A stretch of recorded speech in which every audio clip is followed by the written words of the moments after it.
Welcome to my channel, Marites Balili. So ito po yung real name ko. My channel is all about tutorials, travel booking, and lifestyle niche. So I am 100% a legit travel agent since 2017. In this video, tuturuan ko po kayo, i-guide ko po kayo on how to know your travel requirements. So, domestic travel muna ang gagawin natin ngayon.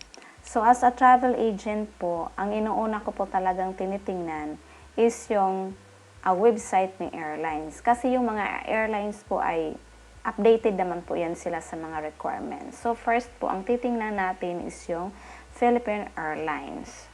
So, sa inyong browser, type lang po natin ang Philippine Airlines.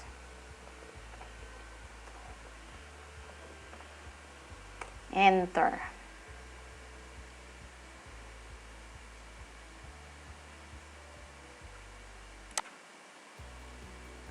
So, dito.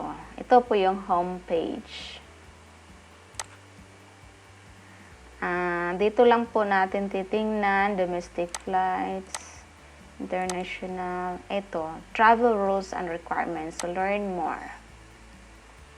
So, travel rules and requirements. So, departing from Philippines, arriving in the Philippines, traveling within Philippines. So, dito muna tayo. So, ito na updated last July 9, 2021. So, sa Philippine Airlines po, for example po yung ticket ninyo ay SAPAL. So, mandatory wearing of face mask and face shield. So, mandatory, kailangan po talaga na mag-register po kayo ng sa Trace Apps po.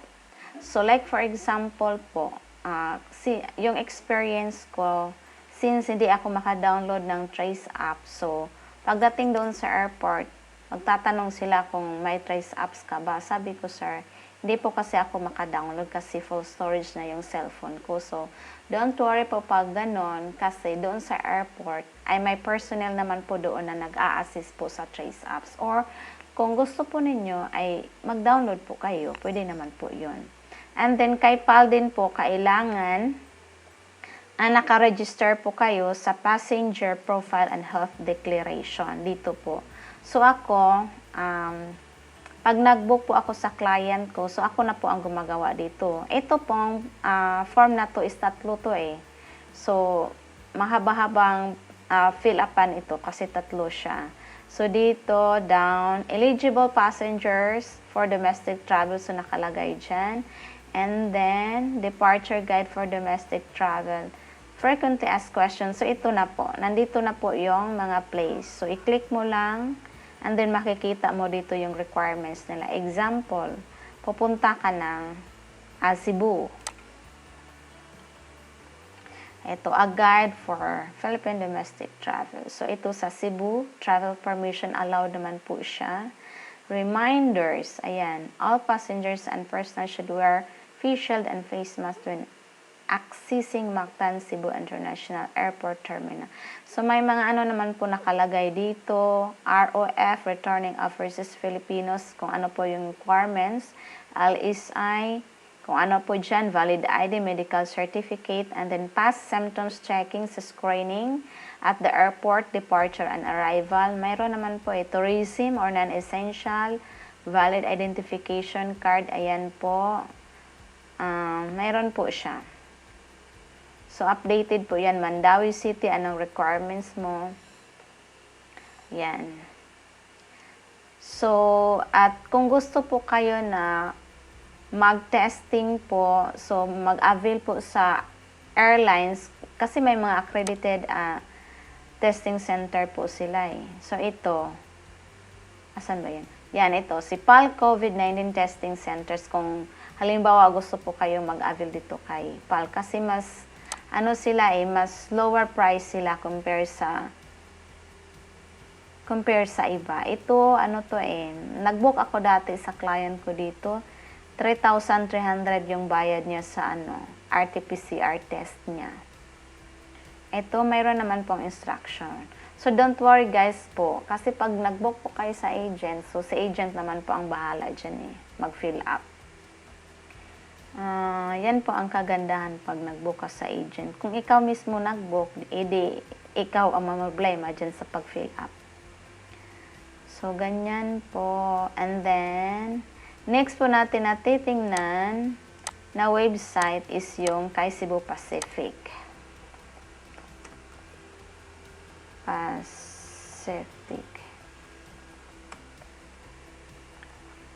Cebu Pacific.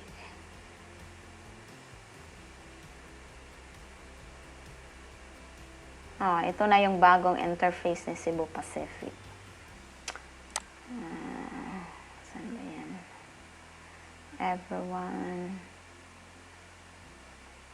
Ito, Cebu Travel Requirements. Travel Reminders, I mean. So, Travel Requirements. So, pindot mo lang dyan. Ito, si Cebu Pacific. Ito, pag nag-book ka sa kanya, so, dapat bago ang flight mo, ay na-update na po yung details mo. Ito sa kanya, ito madali lang to eh. Madali lang to sa kanya eh. Hindi gaya kay Pal ang daming ichiburichi.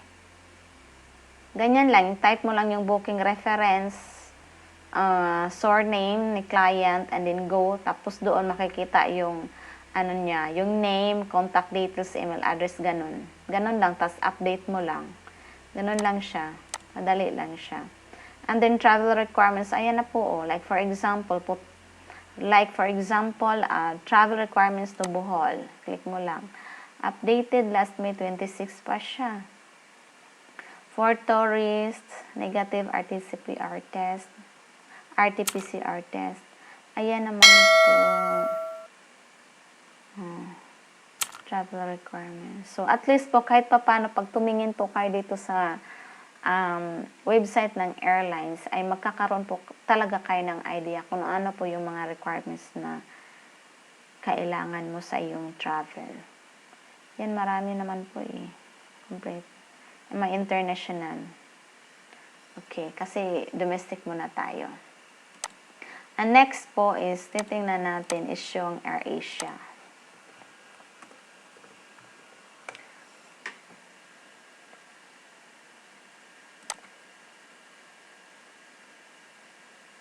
AirAsia, so kung AirAsia naman ang ticket mo, kung Cebu Pac, Cebu Pacific na ang titingnan mo. Kung PAL, doon. Flight. Ito, fly safe with AirAsia. Travel requirements. Yan po. Ganyan po. Ayan. Cebu Province, oh. Tourist medical certificate, authorized persons outside of residence and business travel. So, kailangan ka may valid ID, mga ganyan. Andiyan naman po eh, nakalagay po. So, yan po. And then, ang next na steps po natin is yung Philippine travel. So, ito. Philippine, type mo lang sa browser mo, Philippines.travel. Oh, hindi siya mali. Wait lang po. Philippines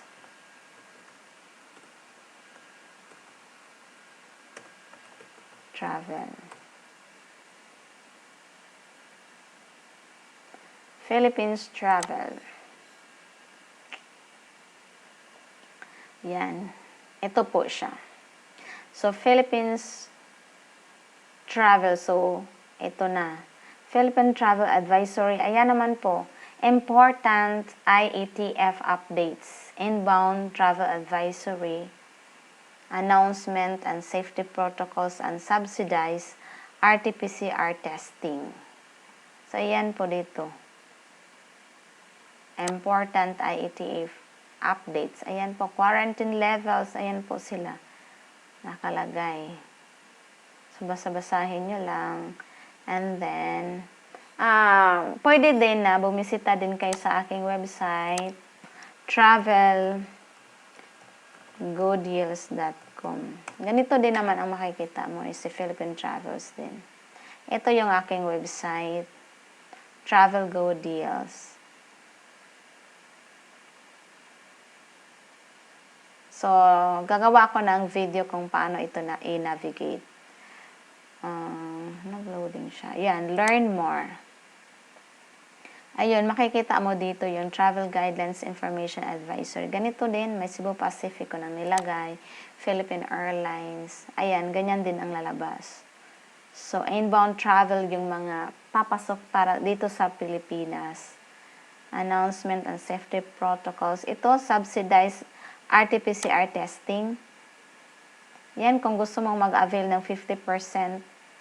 Yan, avail of the DOTT PB 50% COVID-19 RT-PCR test. So, ito lang.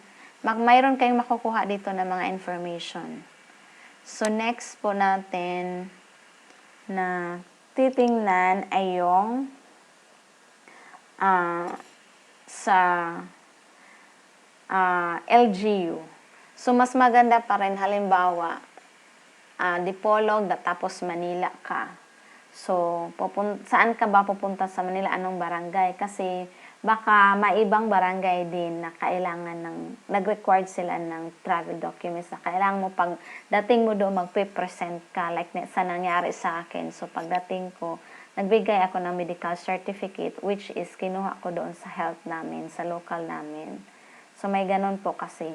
So, kailangan po na bago po kayo magpa-book is mag-inquire muna po kayo sa agent niyo para magkaroon kayo ng idea. And then, doon po sa LGU ninyo. So, ang last po na tips ko po ay sumali po kayo ng mga Facebook group about travel group. So, maibibigay po ako sa inyo. Ito po, sa Facebook travel group. Ito, member ako dito. So, sa biyahe ko, ito, since I am biyahe ko agent, dito. So, dito mag-post lang po kayo. Hello po, ask lang po. Ano po bang requirements ng Manila to Tacloban? Kasi dito po marami pong mga alleged agent po dito sa loob ng group na to.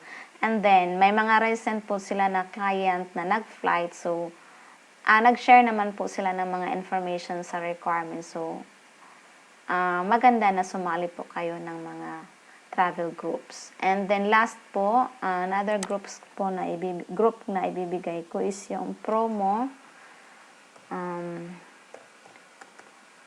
Promo and low fare tickets. Ito po, 2020. Ito siya. So, ito. May mga din dito, may mga agent din dito sa mga sa loob member din dito.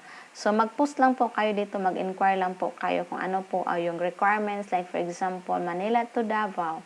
Kasi nga, may mga client sila na nag-flight at yun, nagsishare naman sila kung ano yung mga requirements. And take note po, please po, please.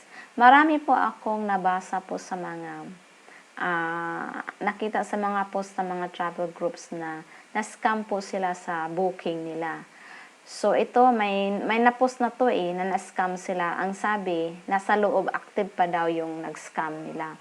So, pag nag-book po kayo, alamin nyo pong mabuti kung legit ba yung agent na nakita nyo bago kayo mag-book. Kasi yung iba, nakasuot pa sila ng t-shirt na may print po ng logo ng airlines, tapos Facebook page nila. Ay, naku po, yung booking po, hindi po naman po nagaganap yan sa Facebook page ng airlines kasi may website po sila. Doon po yung booking nila or yung sa office nila. Hindi po doon sa Facebook page. Yung Facebook page nila ay yung for update of posting lang po nila yon. And then for, kung halimbawa, parang bridge po siya na communicate po ang airlines ni client. Parang siya, yes, yung parang page lang po nila kung saan yung client ay pwede pong mag-send ng kanilang concerns, ganun po. So, take note lang po. May tutorial po ako, tips po kung paano para hindi po kayo ma-scam. So, ililink ko lang siya below. So, yan po guys. Sana po this video na may makukuha po kayo dito na information o sana po ay nakatulong po ito sa inyo. So, for booking po, i-link ko lang po sa description box yung contact po, and then pati po yung group, ito, ibibigay ko po ito sa description box, yung mga details po kung saan po kayo pwedeng maghanap ng tips. So guys, if you like this video, please like, share, and comment na rin po, and then subscribe para po ganahan pa naman akong gumawa pa ng video tutorial sa susunod. And then po,